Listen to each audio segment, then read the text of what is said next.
عن جابر رضی اللہ تعالی عنہ قال قال رسول اللہ صلی اللہ علیہ وآلہ وسلم ما من مسلم یغرس غرسا الا کان ما اکل منہ لہ صدقۃ۔ حضرت جابر رضی اللہ تعالی عنہ روایت کرتے ہیں کہ رسول اللہ صلی اللہ علیہ وآلہ وسلم نے فرمایا، جو مسلمان درخت لگاتا ہے پھر اس میں سے جتنا حصہ کھا لیا جائے وہ درخت لگانے والے کے لیے صدقہ ہو جاتا ہے۔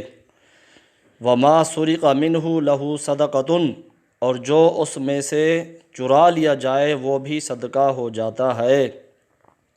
وما اکل السبع منہ فہو لہ صدقۃ، اور جو اس میں سے درندے کھا لیتے ہیں وہ بھی اس کے لیے صدقہ ہو جاتا ہے۔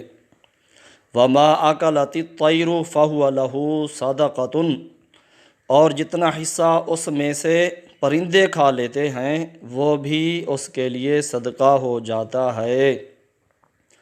ولا یرزعہ احد الا کان لہ صدقۃ، غرض یہ کہ جو کوئی اس درخت میں سے کچھ بھی پھل وغیرہ لے کر کم کر دیتا ہے تو وہ اس درخت لگانے والے کے لیے صدقہ ہو جاتا ہے۔